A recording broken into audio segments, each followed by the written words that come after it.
Okey, Assalamualaikum dan salam sejahtera. Okey, untuk kuliah hari ini kita akan masuk chapter 7, unit equilibrium, dan subtopik adalah 7.2 acid base titration. Okey, so untuk subtopik 7.2 acid base titration, okey, learning outcome. So, apa yang kita kena tahu adalah describe the titration process. Okay, B, distinguish between the endpoint and equivalent point. Okay, C, sketch and interpret the variation pH against titer value for titration between. Okay, kita akan sketch between strong acid, strong base. Okay, strong acid, weak base, dan weak acid dengan strong base. Okay, dan kita kena identify suitable indicator for acid base titration. Okay, apa itu acid base titration? Okay, acid base titration is a solution of accurately known concentration is added gradually to another solution of unknown concentration until the chemical reaction, neutralization, sampai dia jadi neutral lah, between the two solution is complete. Okay, itu adalah acid base titration. Okay, ini adalah apparatus untuk acid base titration. Okay, kita ada burette. Okay, kat sini burette. Okay, kat dalam burette ni kita letak concentration. Concentration of solution inside is known. Yang kita tahu dia punya concentration. Okay, example kat sini kita letak sodium hydroxide. Okay. Okay, dalam conical flask. Okay, conical flask bawah ni. Okay, concentration of inside conical flask ni adalah unknown, yang kita tak tahu dia punya concentration dia berapa. Okay, so kita akan calculate nantilah bila dah dapat volume known concentration yang kita buat titration nanti sampai endpoint lah. Okay, dan kita ada indicator juga. Okay, untuk proses titration ni kena ada indicator untuk detect sama ada kita punya proses tu dah capai takat neutral ataupun belum, dah sampai equivalent point ataupun belum. Okay, so bila dah capai end point, okay, dah capai equivalent point, so kita akan dapatlah color. Color indicator tu akan bertukar. Okay, kat situ lah kita tahu itu adalah end point, at the end point. And after titration, depends kepada indicator yang kita guna. Okay, so kat sini color pinkish purple ni, so ini adalah phenolphthalein lah, daripada colorless kepada pinkish purple. So indicator yang digunakan kat sini adalah phenolphthalein. Itu contoh indikator. Okey. Okey, apa itu indikator? Okey, indikator adalah weak organic acid that has different color than its conjugate base. Color changes occurring over a specific and relatively narrow pH range. Okey.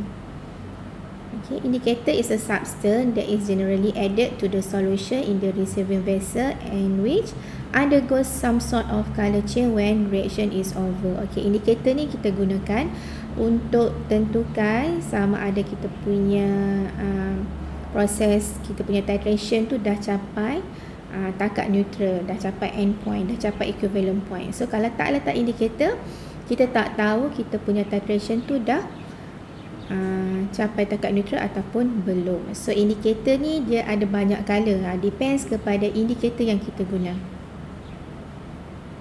Okay, ini pH range untuk okay, 3 contoh indikator kat sini. Okay, range over which indicator change from the color, acid color to the base color. Okay, example kat sini phenolphthalein. Okay, so range yang dia boleh detect adalah 8.3 hingga 10, dia punya pH range. Okay, methyl orange, okay, 3.1 hingga 4.4 dia punya pH, dan methyl red, okay, 4.2, 6.3. Itu range yang dia boleh detect lah. Okay. Okay, dan ini lagi contoh-contoh lagi indikator, okay, yang kita boleh guna untuk detect dia punya range endpoint dia. Okay, kamu boleh tengok sendiri kat sini, nanti dekat nota. Okay, ni contoh. Okay, range dan dia punya perubahan color lah. Okay, crystal violet, thymo blue, okay, sampai alizarin yellow kat bawah tu. Okay, so most indicator have a range of about 2 pH unit. Dia punya range dalam 2 pH unit sahaja. Okay, ni contoh color kat sini. Okay, acidic dia color lain. Okay, in between dia color lain. Okay, bila dalam keadaan basic dia bertukar jadi color lain. Okay, so depends kepada indikator yang kita guna. Okay. Okay, equivalent and endpoint. So, equivalent point is the point at which the amount of acid and base present exactly neutralize one another. Okay, number of mole of concentration hydroxide ion and number of mole of concentration H plus ion are equal. OH minus dengan H plus sama. Okay, so itu adalah equivalent point lah, equal, sama. Okay, endpoint pula. Okay, the endpoint of titration is the point when the indicator change color. Tu kita panggil endpoint. Kerana kita nampak indicator tu dah bertukar color, so itu adalah endpoint lah. Okay.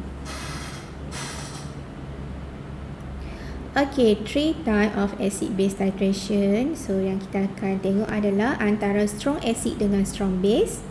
Okay, weak acid dengan strong base, strong acid dengan weak base. Okay, dia punya curve tak sama antara strong dengan weak strong weak. Okay. Okay, ini adalah curve, titration curve strong acid and strong base. Okay, example kat sini, strong acid adalah HCl, hydrochloric acid, dan strong base adalah sodium hydroxide, NaOH. Okay, so apa yang kita nampak dekat curve sini adalah, okay, starting dia. Okay, so dekat sini starting dia adalah 1. So 1 ni maksudnya, pH 1 ni maksudnya adalah strong acid lah. Okay, so kita kena tahu, okay, antara analyte dengan tetran, okay, acid ke dalam burette, sama ada base dalam burette. So kita kena tahu. Sekejap.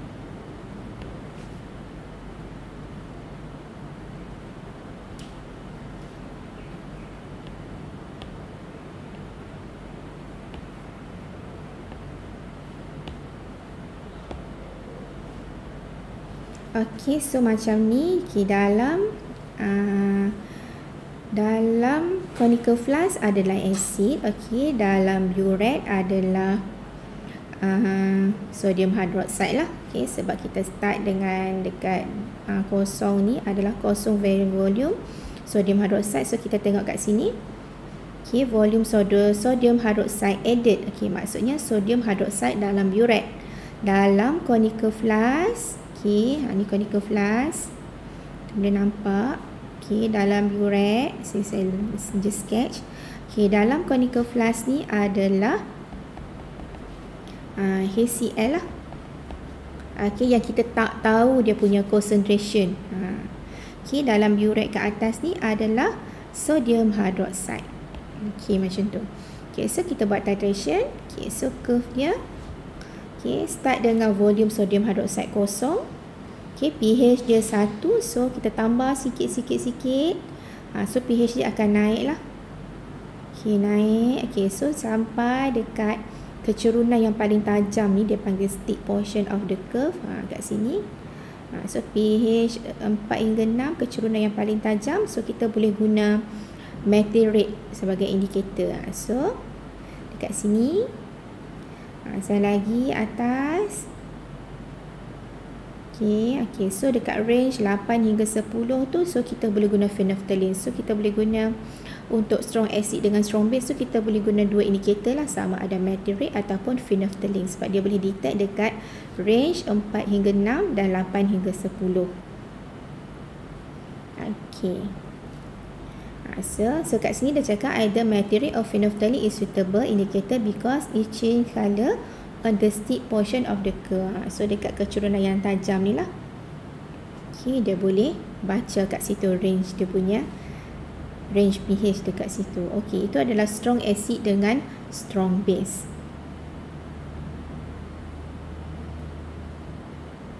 Okay, so weak acid dengan strong base pula. Okay, contoh weak acid kat sini adalah ethanoic acid ke. Okay, so strong base adalah sodium hydroxide lah. Okay, ethanoic acid CH3COOH. Okay, strong base adalah sodium hydroxide. So 3 different with strong acid, strong base. Okay, different, weak dengan strong. Okay, initial pH is higher. Okay, tinggi sebab kita guna weak acid. Weak acid, so pH dia bukan 1 lah. So kita akan start. Okay, kita punya graph tu tinggi sikit. Kalau tadi bawah, so untuk yang weak ni, so dia akan start tinggi sikit lah. Okay, atas sikit. Initial pH is higher. Okay, sebab weak acid is dissociate slightly, lambat dia punya nak dissociate. Okay. Okay, dia punya curve tu kita akan nampak sekejap lagi. Dia punya naik tu lambat sikit. Okay. Okay, so dia punya equivalent point dia bukan 7. Okay, dia akan lebih daripada 7. Okay, sebab weak acid dengan strong base, so pH at equivalent adalah greater than 7. Okay, so kita tengok. Okay, ni yang saya explain tadi.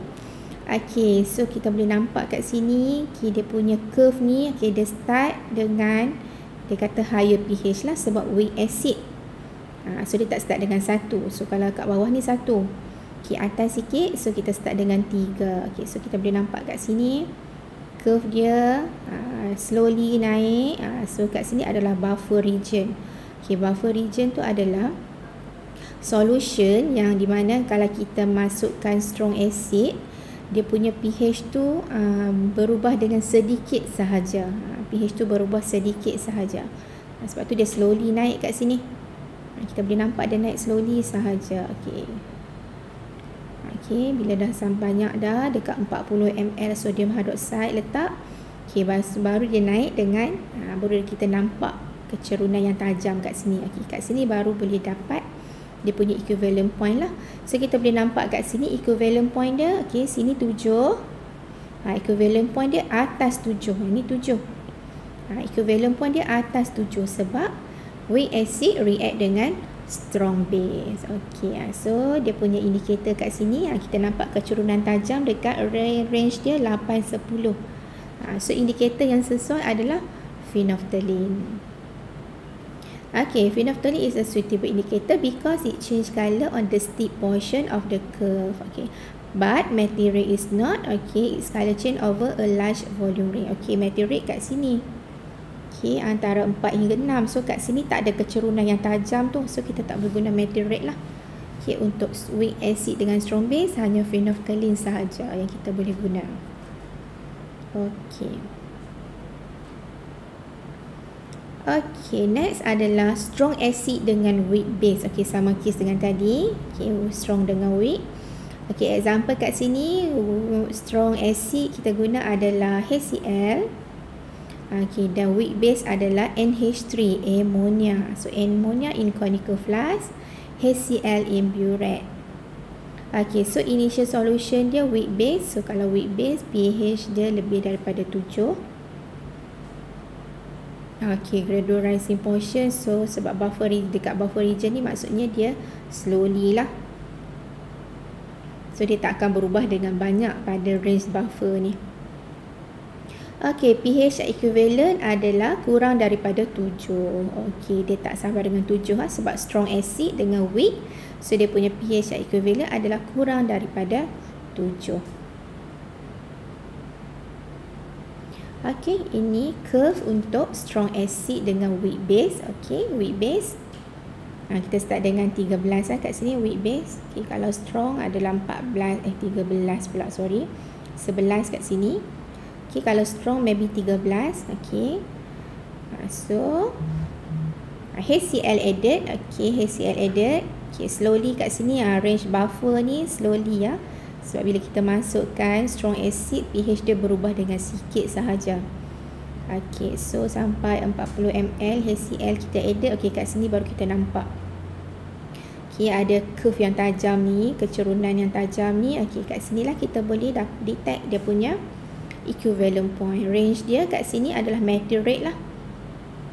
4 hingga 2. So, kita ambil meteorite sebagai suitable indicator dekat titration antara strong acid dengan weak base. Okay, phenolphthalein tak boleh sebab phenolphthalein range dia 8-10.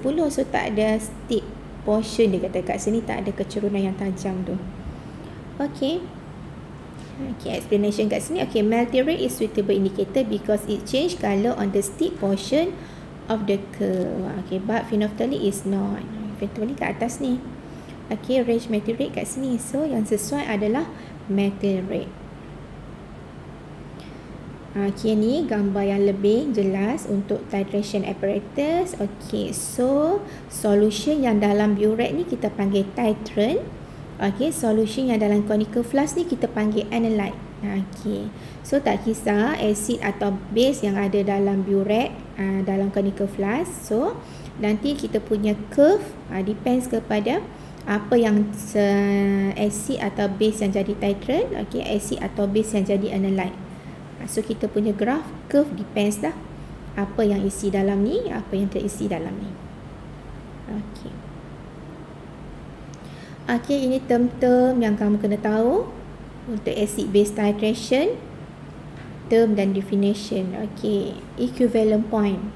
Okay, a point in titration when a stoichiometrically equivalent amount of acid and base have combined. Okay, number of mole OH minus, okay, hydroxide ion sama dengan equal dengan number of mole of hydrogen ion.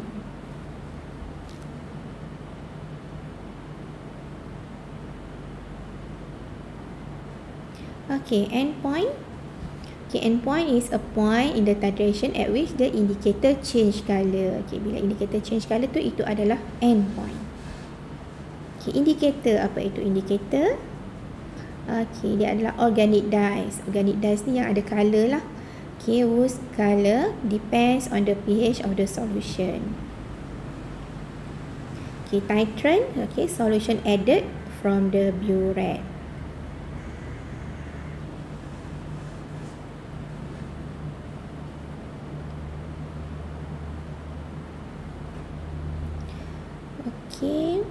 Okay, ini istilah yang tadi lah. Okay, ini curve. Okay, kalau kita boleh tengok kat sini. Okay, beza curve kiri dengan curve kanan. Okay, ini adalah titration antara strong acid dengan strong base. Okay, strong acid dengan strong base antara HCl dengan sodium hydroxide. Okay, so kat sini saya nak bagi tahu kenapa curve ini bentuk dia tak sama. Okay, yang first ni daripada bawah naik ke atas. Okay, yang kedua ni dia punya graf ni curve dia daripada atas turun ke bawah. So kat sini beza sebab beza analyte dengan titrant tu lah. Okay, so yang sebelah kiri, so kamu kena tahu yang duduk dalam conical flask, beza dia kenapa curve dia macam tu. Okay, yang sebelah kanan ni apa yang sebagai analyte, yang mana akan jadi titrant. Okay, so tengok graf ni. Okay, volume sodium hydroxide added yang sebelah kiri. So maksudnya sodium hydroxide adalah titrant lah. Okay, dalam ni adalah titrant lah. Sodium hydroxide sebagai titrant, HCl sebagai analyte. Okay, so kita akan nampak starting pH dia adalah daripada acid. Sebab acid sebagai analyte. Okay, so daripada bawah, okay, sodium hydroxide ditambah volume sodium hydroxide added. Okay, semakin sodium hydroxide ditambah, so curve dia semakin naiklah, pH semakin bertambah. Okay, capailah equivalent point kat sini. Okay, sebab strong dengan strong kita kena tahu pH dia sama dengan 7 lah, dia punya equivalent point. Okay, antara strong dengan strong. Okay, so lagi sodium hydroxide ditambah, okay, pH akan naik. Okay, sampailah 50 ml kat situ. Okay, ini curve. Okay, sodium hydroxide sebagai titrant, HCl okay, sebagai analyte. Okay, curve dia dari bawah naik ke atas. Okay, untuk graf yang sebelah kanan pula, okay, beza dia, okay, curve dia daripada atas ke bawah. Okay, sebab okay, kita tengok graf ni, part CX dia volume HCl added. Volume HCl added maksudnya HCl sebagai titrant lah. HCl duduk dalam ni. Okay, so sodium hydroxide duduk dalam conical flask. Okay, so starting, okay, volume HCl kosong. Okay, maksudnya HCl belum masuk lagi dalam conical flask ni. Okay, so pH dia adalah 13 lah. Okay, HCl tak masuk lagi dalam conical flask. Okay, so bila HCl ditambahkan sikit-sikit-sikit, okay, dalam conical flask tu, okay, so pH dia akan semakin turun lah. So H plus ni, kita masukkan H plus ni, semakin acidic. Okay, capai equivalent point 7. Okay, equivalent point strong dengan strong kamu kena tahu 7. Okay, lagi HCl dimasukkan, so pH semakin berkurang, decrease. Okay. Okay, so itu beza dia curve. Kenapa daripada bawah naik atas, kenapa daripada atas turun bawah. So kita kena tahu beza antara analyte dengan titrant. Siapa jadi analyte, siapa jadi titrant. Okay.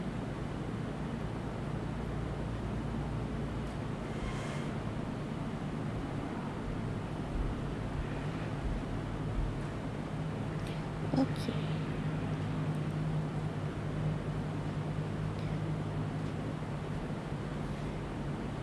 Okay, ni pula. Okay, titration curve for strong acid dengan weak base. Okay, kat sini dah bagi tahu dah. Strong acid sebagai analyte. Okay. Weak base sebagai titrant. Okay, so starting dia strong acid. So kita boleh nampak kat sini. Start dengan pH rendah lah. Sebab strong acid pH dia rendah kan. Okay, so kita added. Okay. Weak base added. Okay, kita boleh nampak kat sini perubahan pH dia. Lambat. Okay, naik kat sini. Lambat sangat dia nak naik pH dia sebab weak base sahaja yang kita masukkan. Okay, sampailah 25 ml added. Okay, kita boleh nampak kat sini kecerunan yang tajam ni. Ini adalah equivalent point lah. So equivalent point tengah-tengah. Okay, kat sini kamu boleh nampak ini 7. So bawah ni, so pH dia kurang daripada 7. Dia punya equivalent point. Kenapa? Sebab kita react strong acid dengan weak base. So kita tak akan dapat equivalent dia sama dengan 7. So strong acid dengan weak base, kita akan dapat equivalent point dia kurang daripada 7. Okay. Okay, lagi. Okay, ni pula. Okay, weak acid dengan strong base. Okay, weak acid dengan strong base. Okay, weak acid, okay, kita starting dia kat sini 3 lah. Kalau tadi kita start dengan 1 kan untuk strong acid. Okay, weak acid kita masukkan strong base. So kita boleh nampak kat sini. Ini pun pH naik slow juga sebab ini adalah buffer region. Buffer region tu maksudnya kalau kita masukkan strong acid ataupun strong base ke dalam weak acid atau weak base, dia punya pH tu berubah sikit sahaja. Okay, sampailah size volume ni. Kat sini, okay, baru pH naik dengan tinggi, dengan cepat lah dekat dia punya curve yang tajam ni. Okay. Kat sini dikata gradually increase. Okay, dan kita akan dapat equivalent point dia atas 7. 7 kat sini. Ni 7. So equivalent point dia adalah lebih daripada 7 sebab kita react. Kita buat titration antara weak acid dengan strong base. So itu kamu kena tahu. Okay, untuk titration ni kamu kena tahu curve dia, equivalent point dia sama dengan 7 ke greater than 7 or less than 7. Okay, so next kita nak sketch. Okay, sketch curve untuk titration. Okay, kalau soalan bagi macam ni, kita kena sketch. Okay, dia cakap, okay, 25 ml of sample 0.1 molar HCl.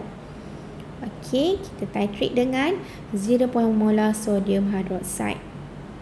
Calculate the pH of the solution. Okay, inilah solution yang ditambahkan sikit-sikit ni.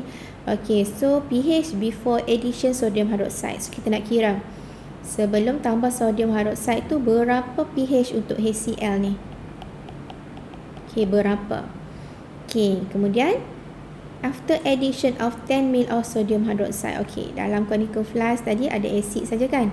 Okay, kita tambahkan 10 ml sodium hydroxide. Okay, berapa pH? Lagi, kita tambahkan lagi. Okay, sodium hydroxide 24.9 ml. Okay, berapa pH?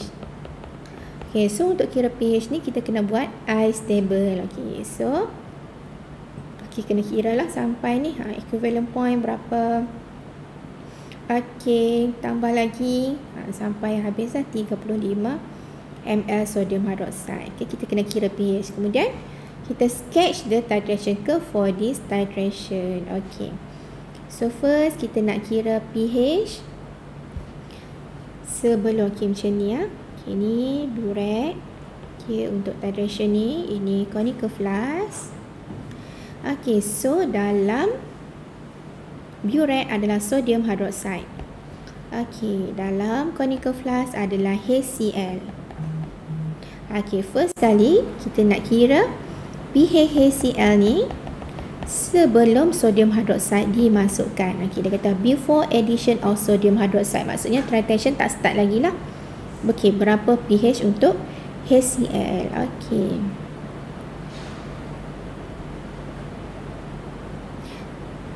Okay, pH untuk HCl. So, kita tahu.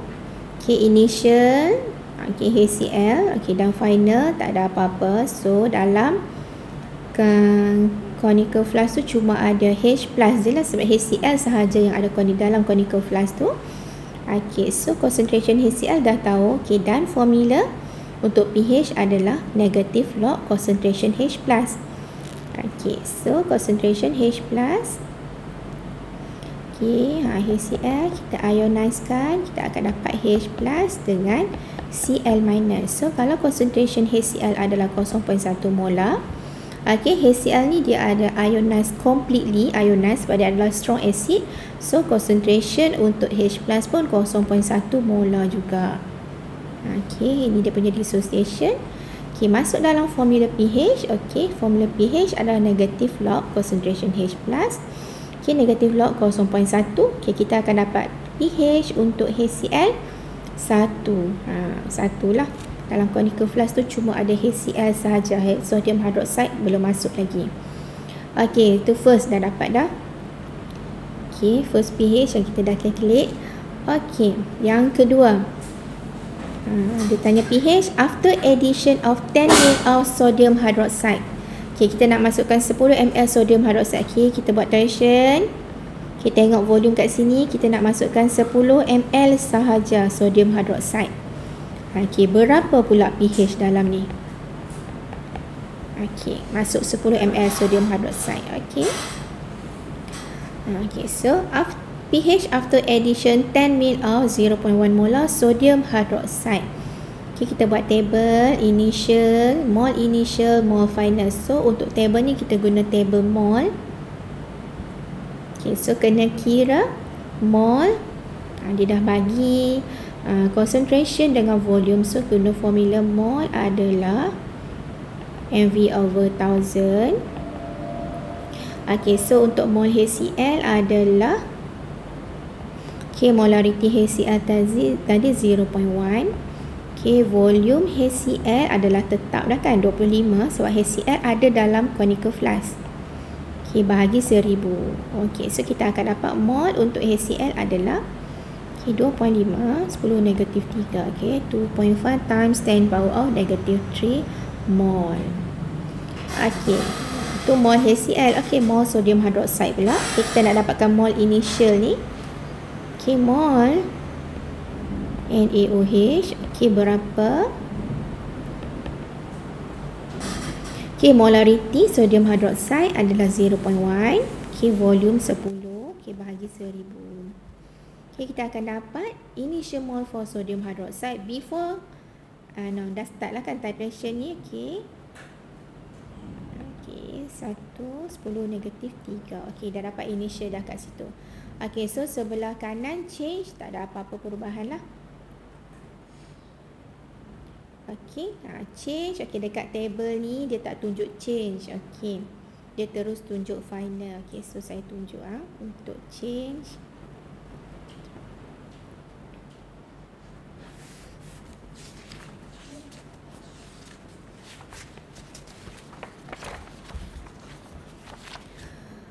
Okay, tunjuk untuk table ice table yang detail. Kita ada HCl. Okay, plus dengan sodium hydroxide.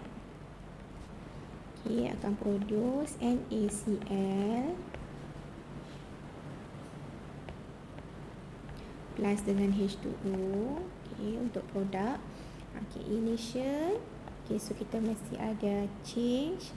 Kita ada, okay, untuk titration kita guna final lah. Okay, mol. Initial mol. Change mol. Okay, final mol. Okay, initial tadi dah kira untuk HCl adalah 2.5. 10 negatif 3 mol. Untuk sodium hydroxide adalah 1.0. Okay, sebelah produk kosong dulu lah. Okay. Okay, change kita tengok mol yang rendah lah change. Okay, mol yang rendah kita tolak.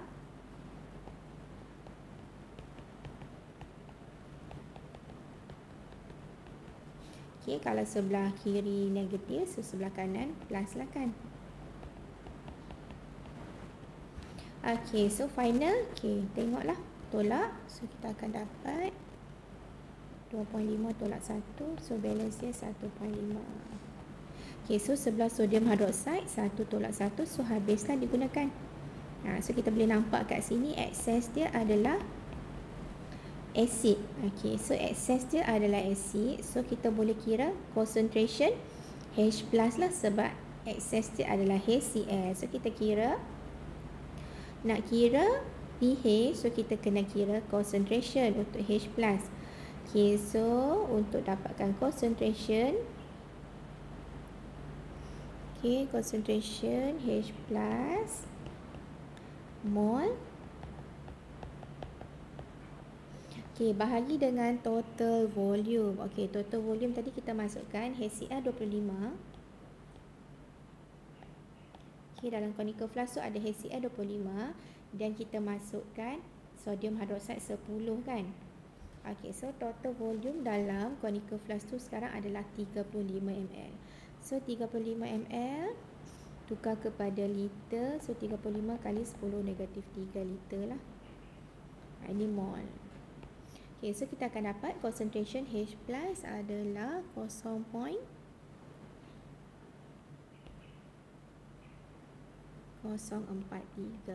Okay, concentration H plus. Okay, so dah dapat concentration H plus. Boleh kira pH lah. pH sama dengan negative log concentration H plus. Okay, tekan calculator. Okay, negative log 0.043. So kamu akan dapat pH dia adalah 1.37. Okey, dah dapat dah. pH dia 1.37. So kena buat table macam ni lah untuk dapatkan pH setiap volume yang kita masukkan. Okey, ni dapat jawapannya 1.37. Okey, sebab table ni tak complete, dia tak tunjuk change. So saya tunjuk tadi lah table yang lebih complete. Dia ada initial, change, final. Dekat sini dia terus tulis final. Okey, ni concentration. Kita kira sebelah kiri ya, concentration H plus. Okey, dan kita akan dapat pH selepas kita tambahkan 10 ml sodium hydroxide. Okey, seterusnya. Sama juga step macam tadi. Okey, kita tambah 24.9 ml sodium hydroxide. Okey, tambah lagi. Okey, so sebelah HCl ni still sama je. HCl tak berubah. So mol initial dia sama. Okey, 2.5 10 negatif 3. Okey, untuk sodium hydroxide ni tukarlah volume mv/1000. Okey, molarity 0.1, volume 24.9 bahagi 1000. Okey, kamu akan dapat 2.49 10 negatif 3. Okey. Untuk change tolak mol yang kecil. Okey, 2.5 dengan 2.49. So kita tolak 2.49 lah. Okey, kita akan dapat final. Okey, sebelah HCl ni 0.01. Ini excess. Okay, final excess sebelah HCl, sodium hydroxide habis digunakan kosong. Okey, nak cari concentration. Okey, mol excess. Okey, bahagi total volume. Total volume ni. Okey, HCl 25.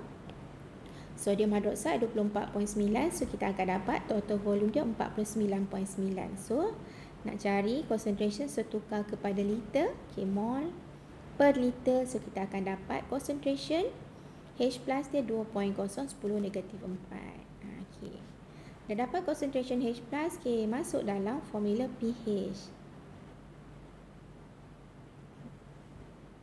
Okay, so dapat pH seterusnya, okay, 3.7. So kita dah nampak pH kita dah semakin bertambah. Okay, starting tadi daripada 1.0, so dia naik 1.37. Okay, sekarang dia naik lagi 3.7. Sebab kita dah tambahkan base, semakin banyak base yang kita masukkan dalam conical flask, so pH akan semakin bertambah. Okay, lagi add equivalent point. Okay, maksudnya kita masukkan volume acid dengan base sama lah, sebab concentration sama, volume sama, so kita akan capai equivalent point. Okay, so equivalent point, volume sama 2.5 tolak 2.5, so kita akan dapat find dia 0,0. Maksudnya concentration H plus dengan concentration OH minus sama. Okay, so kita nak buat calculation. Okay, kita guna dissociation of water ni. Okay, nilai KW. Okay, nilai KW ni kamu kena tahu. Okay, 1.010 negatif 14. So kita derive formula ni, kita akan dapat, okay, KW kamu kena tahu adalah H plus darab dengan OH minus. Okay, nilai dia 1 kali 10 negatif 14. Okay, kita nak cari H plus sahaja. So H plus adalah, okay, kita square root lah. Okay, square root kamu akan dapat concentration H plus adalah 10 negatif 7.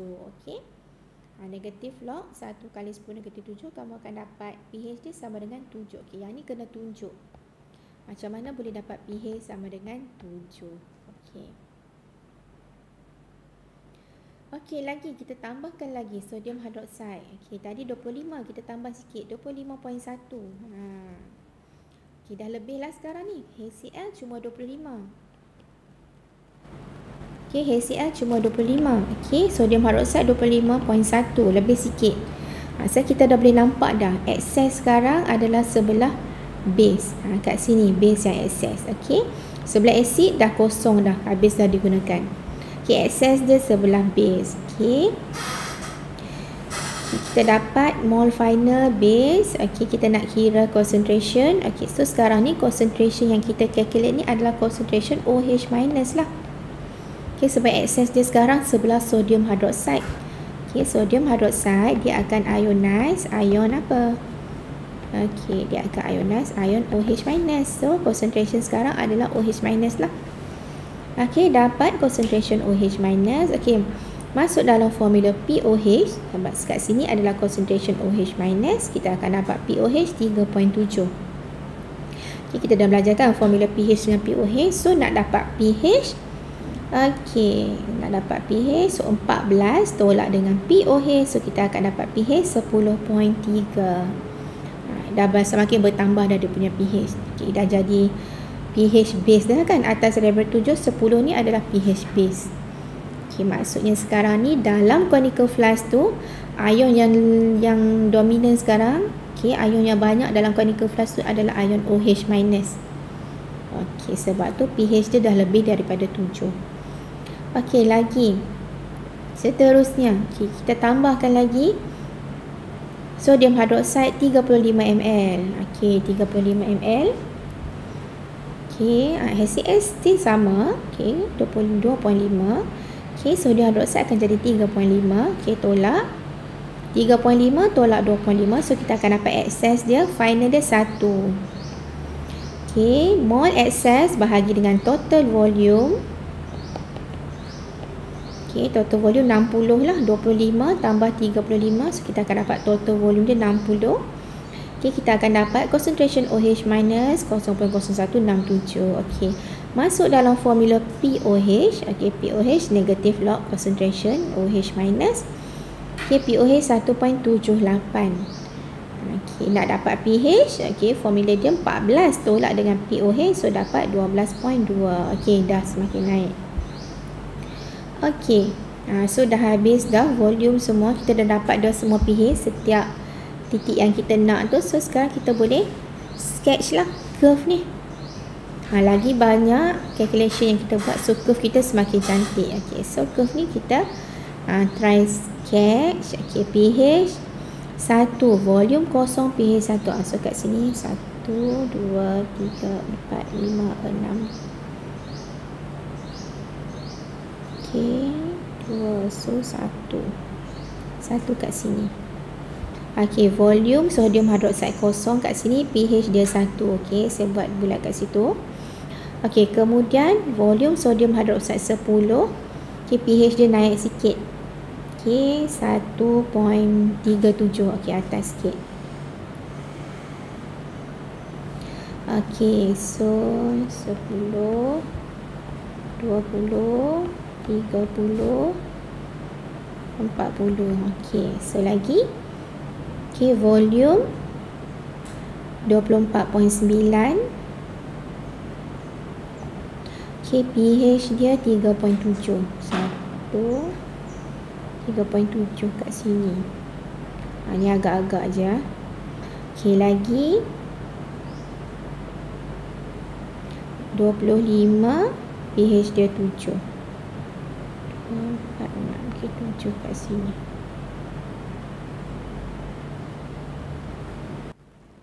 Okay, 25.1, 10.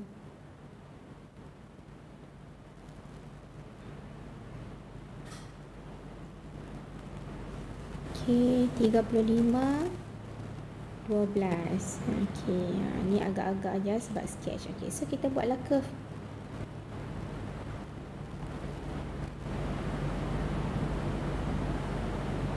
So akan dapat curve macam tu.